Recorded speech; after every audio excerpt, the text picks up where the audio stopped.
Bueno, la histopatología renal, para analizar las biopsias renales, obviamente primero necesitamos obtener ese material.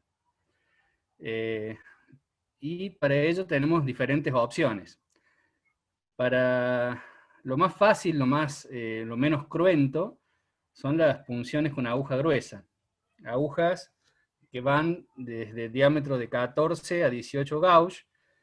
Obviamente, los patólogos siempre vamos a preferir lo más grueso, tirando a 14, y en general los nefrólogos van a preferir la 18 gauge. También se puede usar la de 16. Pero entre la 16 y la 18 son las más comunes. Otra opción son las biopsias laparoscópicas, que, bueno, obviamente se ingresa al espacio retroperitoneal por laparoscopía, y se obtienen pequeñas muestras por esta vía. Otra opción son las biopsias en cuña a cielo abierto, algo que ya no se usa tanto, y la posibilidad de obtener nefrectomías, pero eso en general está más reservado a la patología tumoral. ¿Qué es lo que hacemos nosotros en el hospital?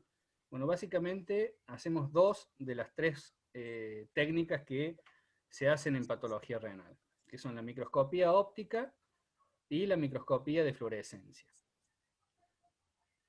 Una vez obtenida la muestra,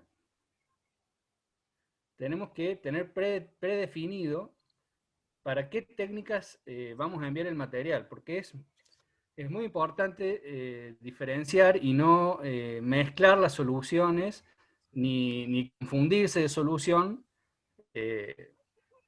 cuando uno quiere mandar una muestra a microscopía óptica y uno sabe que va a demorar un tiempo y no ponerla en fórmula, eso significa la pérdida del material, por ejemplo. Todo lo que va para microscopía óptica siempre tiene que ponerse en formol buffer al 10%. Puede utilizarse fijador de Buen, pero el problema es que si uno tiene que hacer inmunohistoquímica luego, tiene un menor rédito antigénico. Y para fluorescencia, lo ideal es que la muestra, si va a demorar poco tiempo, llegue en solución fisiológica, y si va a demorar más de 10 horas, más de 4 o 5 horas, pongamos, lo ideal es que venga en solución de Mitchell. En general, acá los patólogos de la zona nos envían en solución fisiológica, refrigerada, con esos geles que se usan para las vacunas, por ejemplo, en una caja de Tergopol. Cuando se va a hacer inmunofluorescencia, está bien que manden toda la muestra en solución fisiológica. Y nosotros en el hospital vamos a elegir qué va para solución fisiológica, para microscopía de fluorescencia, y qué va para microscopía óptica. Lo mismo si se piensa hacer microscopía electrónica. Ustedes saben que para fijar en microscopía electrónica se puede usar solución de Karnofsky, que es una mezcla de glutaraldehído y formol, o glutaraldehído directamente al 2% bufferado. Nosotros no hacemos en el hospital microscopía electrónica, pero se puede hablar, antes de enviar la muestra, de reservar un pequeño fragmento y dejarlo ya en el fijador para microscopía electrónica. De más está decir que si me quieren hacer alguna pregunta o no se entendió lo que dije, me frenan y lo explico, ¿no es cierto? ¿Me están escuchando o estoy hablando solo? Sí, Marcos, te estamos escuchando. Sí, te estamos escuchando, te escuchamos. Sí, se escucha bárbaro. A veces uno tiene la impresión de que está hablando solo. No. Yo bloqueo más que nada porque tengo chicos.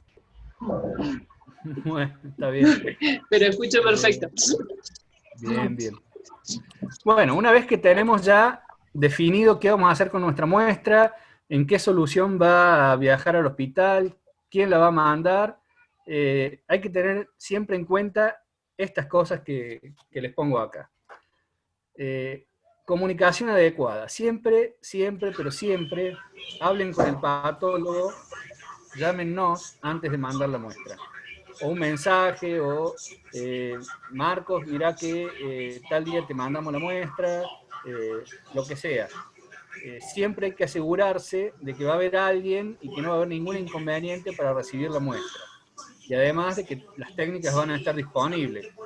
Por ejemplo, en este momento no tenemos disponible la microscopía de fluorescencia, por ejemplo. No tenemos el aparato que realiza los cortes, así que no la podemos hacer. O sea, siempre importante comunicarse. Otra cosa, obviamente esto para cualquier cosa que uno va a mandar a cualquier lado, los datos filiatorios completos del paciente. Todos. Edad, fecha de nacimiento, DNI, etc. Eso, una verdad de perogrullo. Otra cosa, es muy importante que nos llegue a los patólogos el pedido con todos los datos clínicos relevantes al caso. O sea, un breve resumen de historia clínica. La sospecha clínica que tienen ustedes también es muy importante. ¿Qué sospecha diagnóstica tienen y qué diagnósticos diferenciales se están planteando? Lo mismo los datos de laboratorio. Ustedes tienen que saber que nuestro trabajo, además de evaluar histopatológicamente la muestra, es correlacionar lo que vemos con la clínica y los datos del paciente. O sea, nosotros siempre intentamos llegar a diagnóstico a través de las dos cosas, de lo que estamos viendo y de la historia clínica del paciente. Y lo otro que tienen que tener en cuenta es la mecánica del envío.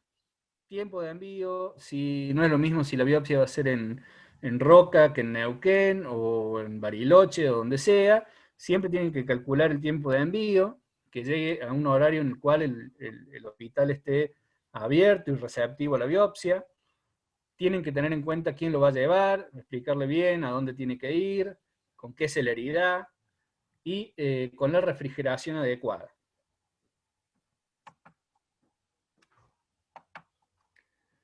Bueno, la muestra ya llegó al hospital, la recibimos.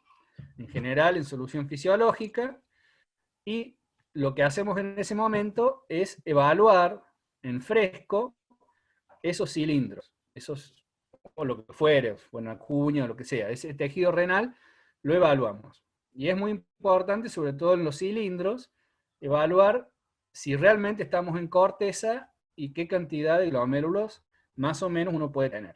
Como pueden ver en estas figuras, si uno aplica la lupa, más o menos se pueden ir delineando dónde están los glomérulos, y van a ver lo diferente que se ve la corteza en alguna otra foto.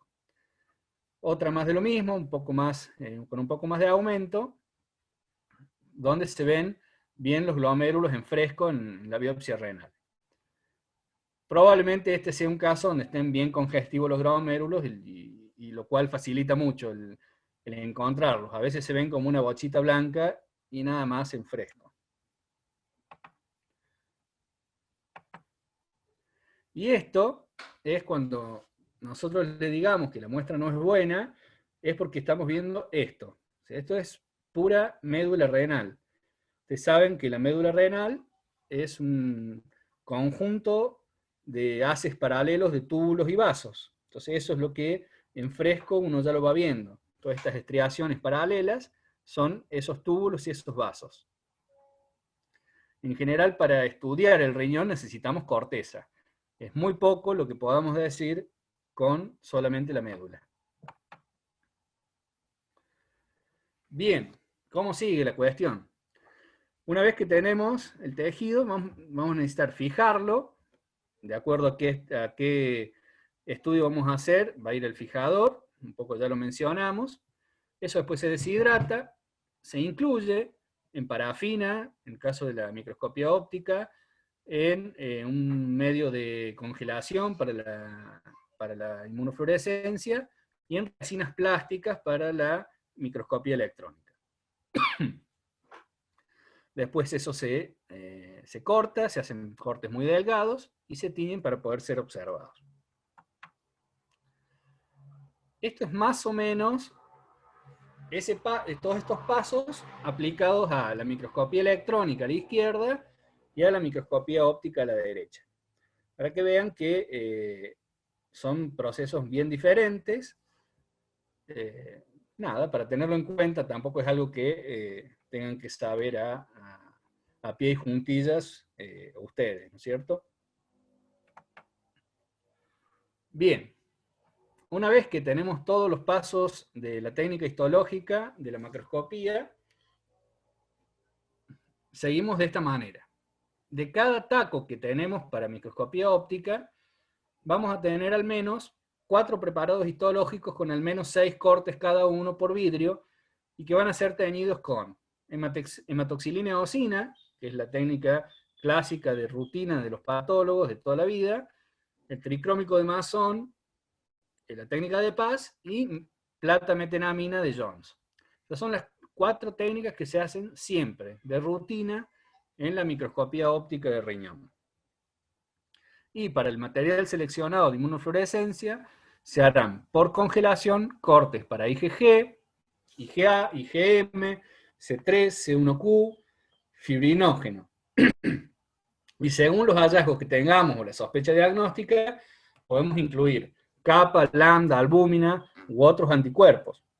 Nosotros en el hospital, además de los primeros 6 mencionados, tenemos kappa y lambda. Albúmina no tenemos. Ni tampoco ningún otro. Bien. Yendo ya más directamente a la microscopía óptica, estas son las coloraciones que mencionábamos. La hematoxilina eosina, bueno, un poco de teoría de qué se colorea con la hematoxilina eosina. Básicamente con la hematoxilina se colorean las estructuras nucleares. ¿Por qué? Porque tienen un pH básico, y la hematoxilina se une a estas estructuras aniónicas, fundamentalmente la heterocromatina, los nucleolos, el RN ribosomal y algunas partes de la matriz extracelular. La eosina, en cambio, es un colorante ácido. Predomina la densidad de carga negativa y se asocia a las estructuras catiónicas del citoplasma, matriz extracelular, como filamentos citoplasmáticos, membranas intercelulares, fibras extracelulares. ¿Tá? Y básicamente la coloración es esa que vemos en el texto. La hematoxilina va en la gama de los azules al violeta, y la eosina del rosa al naranja. Esta es la hematoxilina eosina. ¿Ven? Los núcleos se tienen en la gama de los violetas, los núcleos de las células, y todo el resto tiende más al rosado, el citoplasma y la matriz extracelular. Más de lo mismo, en diferentes muestras. La hematoxilina eosina es una gran técnica, pero carece de alguna especificidad. Tiene muy similar la matriz extracelular con las membranas basales, por lo tanto es muy difícil evaluar el grosor de membrana basal en algunos casos, si bien cuando son muy obvias las diferencias, como en esta foto, uno se da cuenta.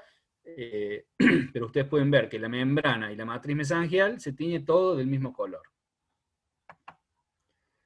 En el caso de la técnica de Paz, bueno, esto ya todos lo conocen, lo que se resalta son las estructuras glucídicas. El ácido periódico y el reactivo de Schiff revelan dónde tenemos glúcidos y sobre todo glucoproteínas.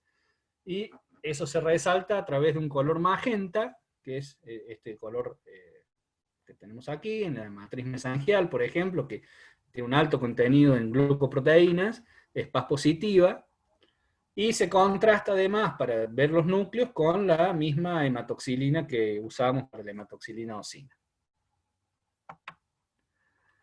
Dijimos que es muy útil para ver el mesangio, el Paz. Fíjense en este caso que tenemos una matriz mesangial expandida, con proliferación de células mesangiales, como se resalta mucho esa matriz glucoproteica, perdón. Y lo mismo en este caso, ya un poco más exagerado, en el caso de un nódulo de Kimster-Wilson que estamos viendo acá. Y, en fin, sobre todo, También nos ayuda a ver membranas basales, que son fuertemente Paz positivas, más que la matriz mesangial, y depósitos de inmunocomplejos, que también son Paz positivos. Otra de las técnicas que usamos es el tricrómico de Masson. Como pueden ver, lo que hace el tricrómico nos ayuda a diferenciar la matriz extracelular del citoplasma y los núcleos de las células. Todo lo que sea matriz extracelular y colágeno va a tender hacia el azul. Todo lo que sean las estructuras citoplasmáticas van a tender al rojo, y los núcleos al azul negruzco.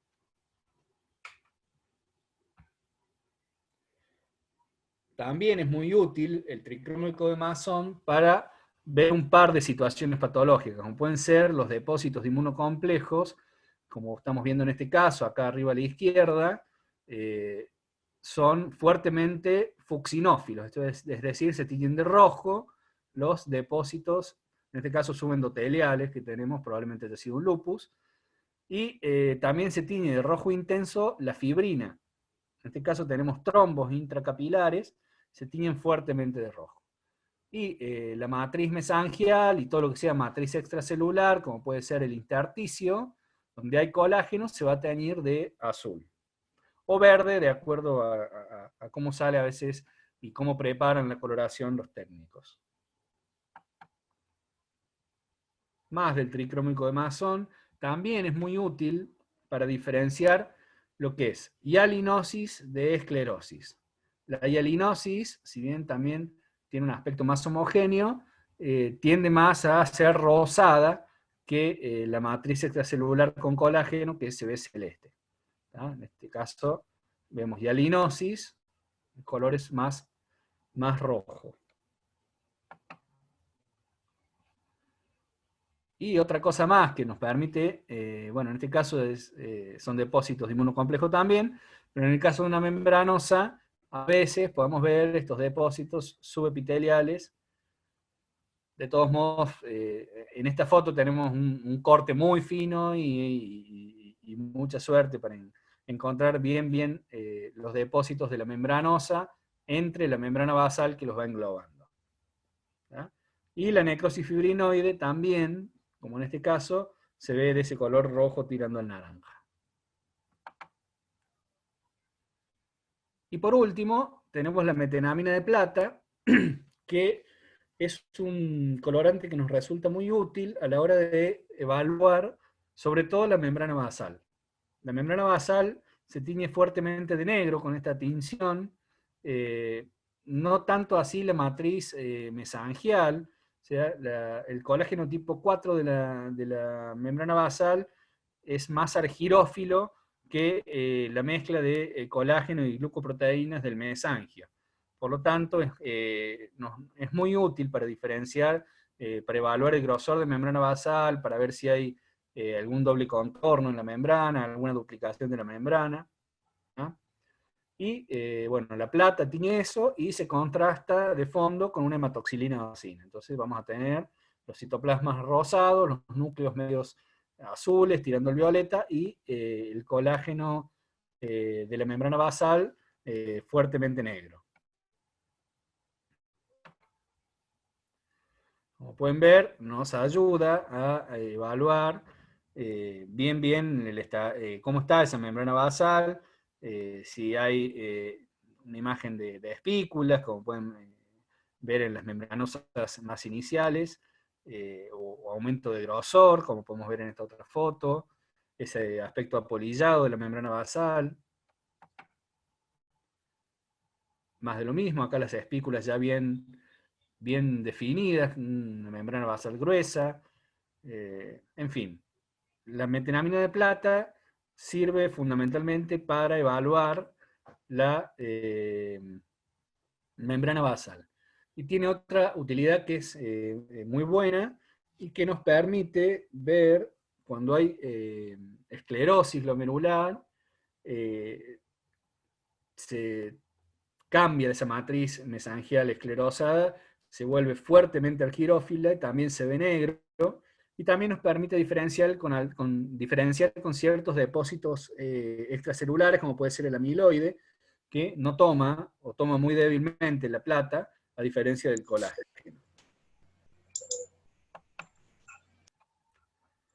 Bueno, un poco más de la metenamina de plata. Podemos ver acá un capilar que está muy dilatado, con un trombo. Acá una glomerulopatía. Bueno, no se alcanza a ver mucho, pero podría ser una colapsante. En fin, todo lo que necesitemos ver la membrana basal, nos sirve la metenamina de plata.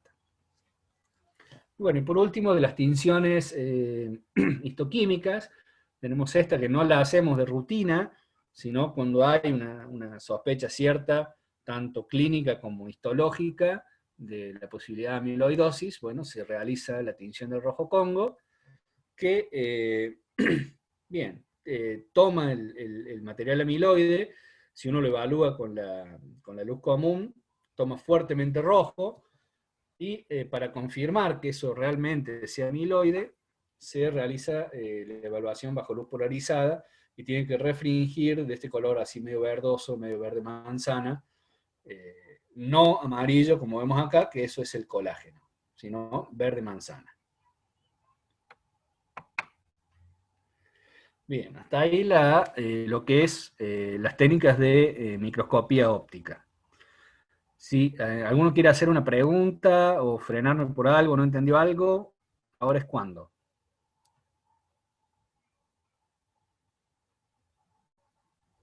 Seguimos nomás entonces.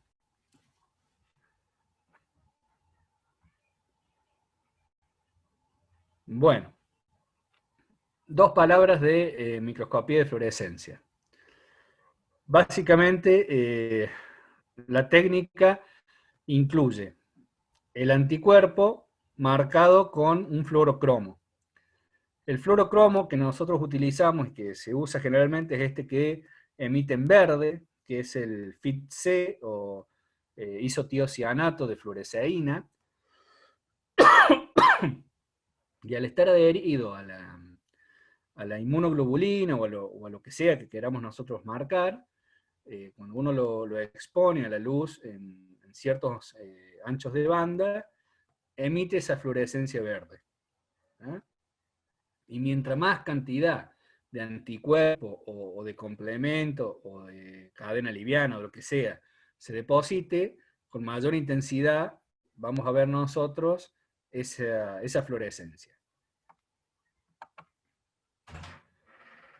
Nosotros también lo que hacemos muchas veces, tratamos de hacer, a veces los cortes no salen de la mejor manera, a veces no es tan sencillo de definir, y lo que se trata de hacer es ubicar bien histológicamente dónde están los depósitos inmunes. Esos depósitos pueden ser mesangiales, como vemos en la foto de la izquierda, que no sé si alcanzan a ver, pero hay capilares hacia la periferia, y en las áreas mesangiales es donde está presente, en este caso es una IgG. Y otra posibilidad es que ese depósito esté en las membranas basales. ¿Tá? Y, en fin, se verá bien delimitado, como en este caso, un depósito granular alrededor de las asas capilares. Otras localizaciones donde podemos ver depósitos inmunes con la fluorescencia van a ser la vasculatura por fuera del glomérulo, en las arteriolas, las membranas basales de los túbulos. ¿Tá? En fin, se trata de hacer una descripción de la localización de los depósitos. Y lo otro que se hace es la determinación de la intensidad de esos depósitos. Dijimos que a mayor cantidad de lo que sea que estemos demostrando, vamos a tener más o menor intensidad. ¿Y cómo se evalúa esa intensidad? Bueno, con cruces, que van de nada, o sea, sin tinción, a 3 cruces. Y acá puse algunos ejemplos. En este caso es un C3, con una tinción de una sola cruz sobre 3, apenas resplandece por sobre el resplandor, digamos, básico de las áreas que no están teñidas, de ese verde oscuro que no brilla. En este caso tenemos una cadena liviana capa con una intensidad de 2 cruces, en la cual empieza a resaltar bastante más las estructuras glomerulares, en este caso una tinción más mesangial, se resalta sobre el resto del material. Y en este caso, el máximo de la tinción, que son las 3 cruces, un brillo muy intenso de las estructuras glomerulares, y en este caso también mesangiales.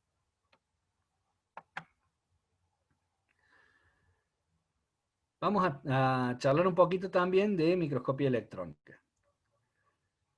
La situación ideal es hacer siempre microscopía electrónica.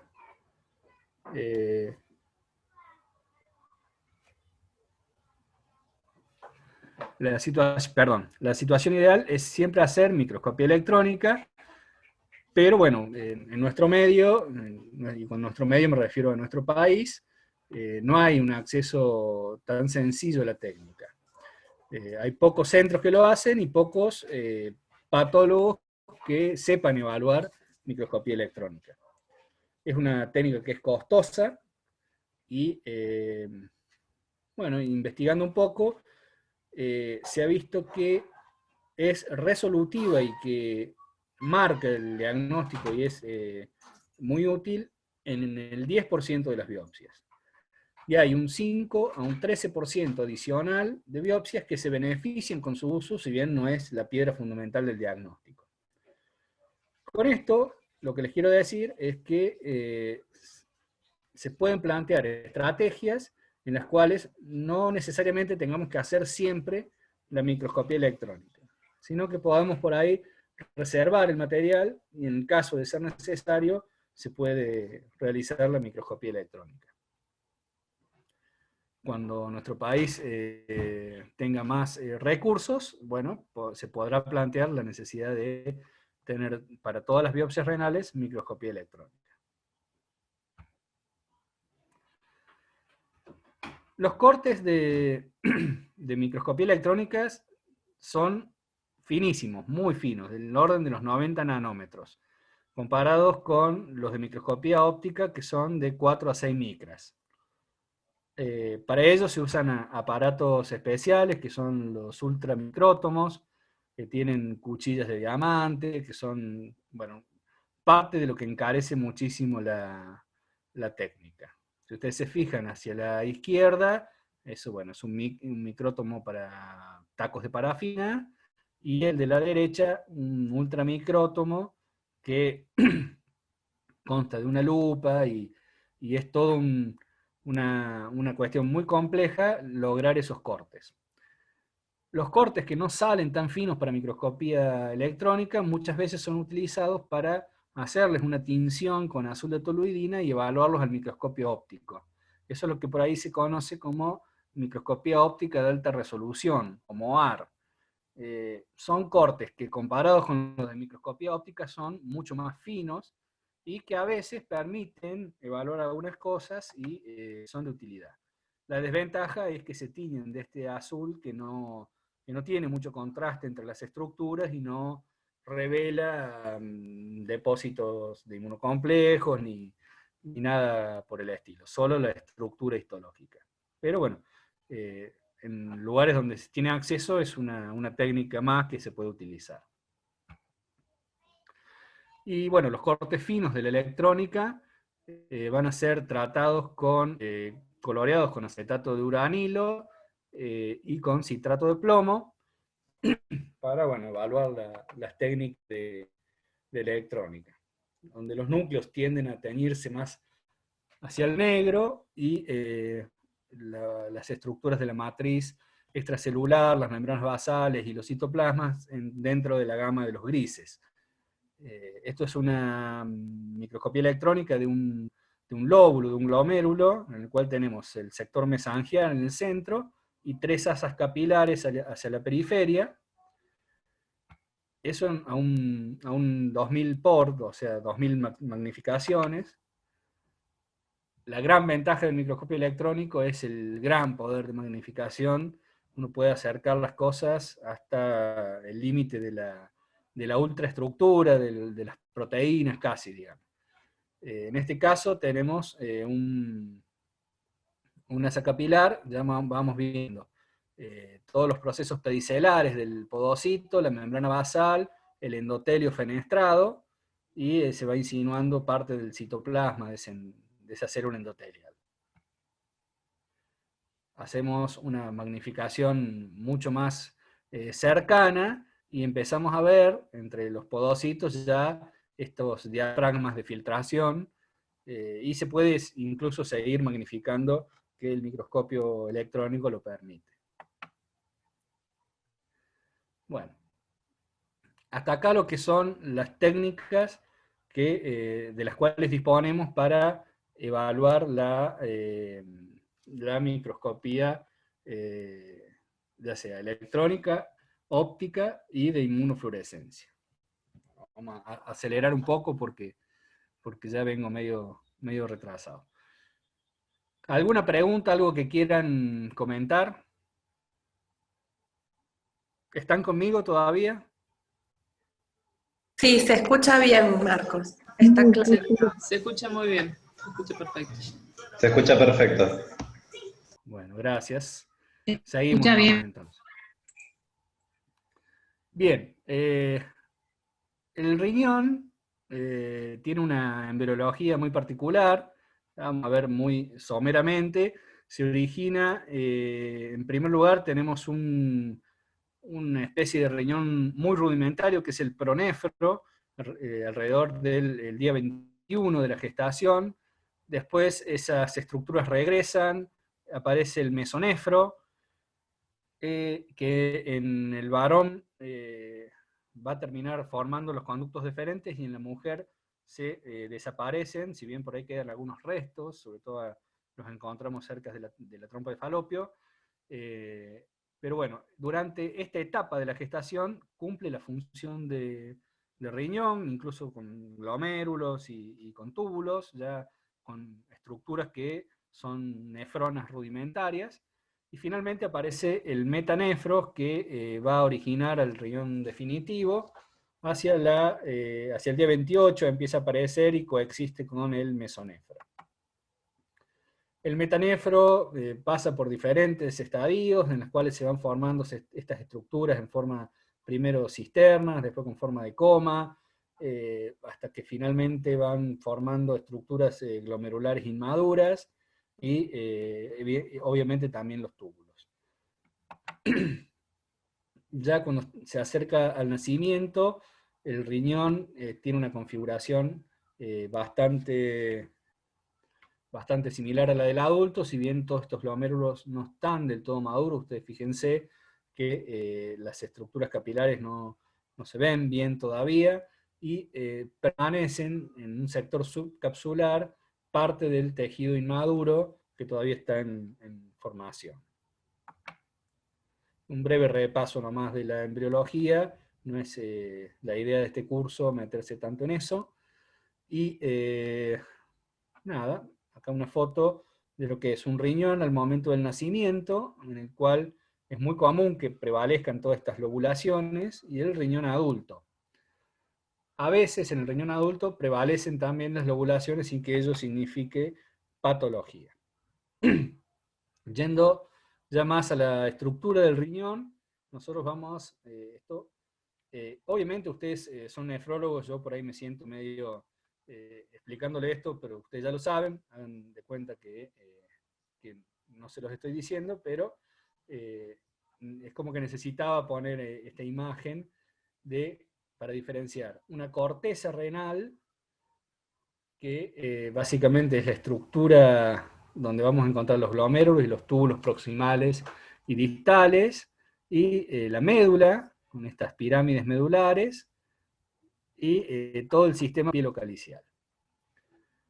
¿Qué hay a nivel de todas estas estructuras macroscópicas? Bueno, esto, que son las nefronas, que ustedes obviamente ya las conocen, que, bueno, tenemos en la corteza, como dijimos, los glomérulos, los túbulos, y ya entrando hacia la médula, las asas de Henle, primero la delgada, después la gruesa, volvemos al túbulo contorneado distal y todo el sistema colector que termina evacuando a través de los ductos de Bellini hacia la papila renal, hacia los cálices menores.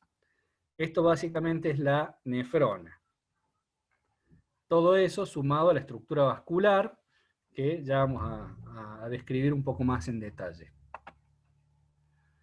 Esta foto la puse, bueno, esto evidentemente anduvo alguien acá y me escribió sobre la foto, pero si ven la foto, esto es un dibujo de William Bowman, el de la cápsula de Bowman, que lo hizo en 1842, y fíjense cómo este hombre ya tenía básicamente entendida toda la estructura del riñón, de la nefrona, ¿no? Para estudiar la histología normal y la histología anormal también, es importante diferenciar en lo que es la histología del riñón el área glomerular, los túbulos, el intersticio y los vasos sanguíneos. Y nosotros lo separamos así, obviamente, para que resulte más sencillo estudiarlo, pero bueno, se sabe que están todos en estrecha relación y en general, si alguna de las estructuras está afectada, es muy probable que las otras también. El glomérulo. Bien, el glomérulo son estas estructuras con forma de esfera tridimensional que están compuestas por un penacho capilar que se capilariza desde la arteriola eferente. Ese penacho capilar está totalmente interconectado y se diferencia en diferentes lóbulos que están sostenidos por esta estructura central que es el mesangio, que es lo que le da sostén a estas asas capilares, que finalmente terminan confluyendo en la arteriola eferente. Por otro lado, tenemos desde el exterior hacia el interior la cápsula de Bowman, la hoja parietal del epitelio de Bowman, el epitelio de la cápsula de Bowman, y el epitelio visceral, que son los podocitos acá teñido de amarillo. Mesangio extraglomerular y la mácula densa del túbulo contorneado distal que conforman el aparato yuxtaglomerular. Básicamente, todo eso es el glomérulo. Un esquema un poco más de cerca, un poco ya lo vimos cuando vimos la microscopía electrónica, es bastante esquemática en ese sentido. Vemos los podocitos con sus estructuras pedicelares, los pedicelos, la célula endotelial, la membrana basal intermediando. Vemos que ese endotelio es altamente fenestrado, por lo que permite la salida de material plasmático, y el mesangio, compuesto por la matriz, toda esta sustancia extracelular, y la célula mesangial. Acá una imagen real, en este caso de microscopía electrónica, de lo mismo, como podemos ir viendo, las áreas mesangiales y las asas capilares que están en relación. Lo normal es que las áreas mesangiales tengan 2 células. Tienen 3 células, empezamos a abrir los ojos, y con más de 3 células estamos ante hipercelularidad mesangial. Lo mismo, pero ya en un corte de microscopía óptica clásico. Fíjense que en los esquemas es muy sencillo de encontrar todas las partes rápido. ¿Ya? En la microscopía óptica se va complicando un poco, pero encontramos básicamente las mismas estructuras. La matriz mesangial, las asas capilares, los núcleos de los podocitos, los núcleos de las células endoteliales, y en este caso tenemos de nuevo el aparato yuxtaglomerular. Dijimos que los glomérulos se dividen en lóbulos. Tienen entre 6 y 8 lóbulos, y cada lóbulo tiene una o dos áreas mesangiales y las asas capilares. Esto es una división más bien teórica. Cuando uno ve los cortes, realmente no es común detectar esa lobulación. Y cuando lo hacemos, cuando nos notamos nosotros la lobulación del glomérulo, vemos bien definidos los lóbulos, se debe probablemente a que hay una proliferación de células y aumento de matriz mesangial que acentúa esa lobulación de los glomérulos. Un poco más de cerca, el área mesangial y las asas capilares rodeándolo. Bueno, esto es el mesangio extraglomerular, la mácula densa. El túbulo contorneado proximal. Bien, esto es el túbulo contorneado proximal, el área tubular. A ver.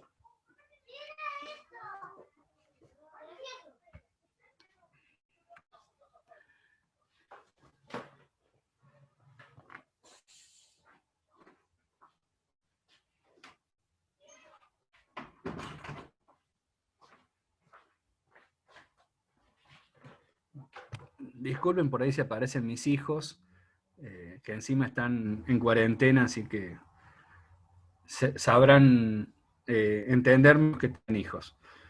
Bien, hasta ahí vimos lo que son las estructuras glomerulares.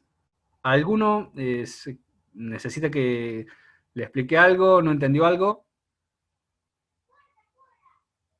¿No? No, perfecto. Seguimos entonces. Bueno, dijimos que además de los glomérulos tenemos el área tubular, que son todas estas estructuras que conducen la orina desde que se forma hasta que finalmente es excretada a través de los conductos de Bellini. Las primeras estructuras que salen del glomérulo son los túbulos contorneados proximales, y los identificamos en los cortes histológicos porque prácticamente no vemos su luz, sobre todo en sus primeras partes. Tienen el citoplasma muy alto y tienen además un ribete en cepillo muy marcado, que acá se alcanza a ver ahí, el ribete en cepillo. Fíjense además que ante riñones normales prácticamente no vamos a tener intersticio, aunque ya vamos a hablar un poquito más de eso. Túbulo, capilar tubular y otro túbulo, prácticamente sin colágeno interpuesto. Esto cambia a nivel medular. Si se acuerdan cuando vimos la parte del tejido en fresco, todas esas estriaciones paralelas corresponden a estas estructuras que vemos acá, que son en la médula renal, en la que podemos ver túbulos colectores, asas gruesas de Henle, asas delgadas de Henle, que en este caso la identificamos bien porque tiene un cilindro hialino, que de no tenerlo es a veces muy difícil diferenciarlo de los capilares peritubulares, porque tienen este epitelio muy aplanado y una estructura muy similar a la de los capilares, que este podría ser uno, por ejemplo. Bien, y los túbulos distales también los podemos diferenciar en los cortes histológicos, porque tienen un citoplasma más bajo y es común que tengan estas vacuolas perinucleares. Bueno, respecto al intersticio no hay mucho para decir, dijimos que es muy escaso en la corteza, tirando a casi nada. Sería en este caso lo que queda entre los capilares y los túbulos, o sea, la nada misma. En la corteza, en la médula, perdón, es mucho más abundante el tejido colágeno, y el otro sector donde tenemos más tejido colágeno es en la periferia de los vasos, que además es por donde discurren los nervios. Y bueno, y hasta ahí el intersticio renal normal, que es bastante limitado. Bueno, y por último, la vasculatura normal del riñón, que se distribuye de esta manera. Llega, bueno, obviamente por la arteria renal, la sangre, se divide en sus ramas principales, Después pasamos a las arterias interlobares, que son las que van a dar origen a las arterias arcuatas, que son las que transcurren entre la corteza y esas pirámides medulares. De estas arterias arcuatas es donde se originan las interlobulares o las interlobulillares, también se pueden decir, que son las que dan finalmente el origen a las arteriolas eferentes. Nosotros los patólogos, sobre todo cuando analizamos biopsias de trasplante, siempre necesitamos que muestren de estas arterias. Y ustedes, los nefrólogos que no quieren que haya hematomas, muy probablemente no quieran biopsiar estas arterias. Pero bueno, es necesario para el análisis de rechazo de trasplante la evaluación de arterias, realmente, y no solamente de arteriolas. Bueno, con una interlobulillar a veces se puede evaluar bien. Bueno, una vez que se capilarizó y salió por la arteriola eferente, esa arteriola es la que va a formar los capilares peritubulares que van a verter su sangre después a la vasa recta, que va a volver a las venas arcuatas en ese caso. Esta estructura es fundamental para la fisiología normal del riñón, pero bueno, de eso sabrán ustedes más que yo. Bueno, esta imagen es un preparado de un riñón de conejo para que vean lo importante y lo abundante que es la vasculatura renal, si uno tiene en cuenta que en este caso son la vasa recta y acá todas las diferentes interlobulillares con las aferentes, las eferentes y probablemente por acá de alguna arcuata.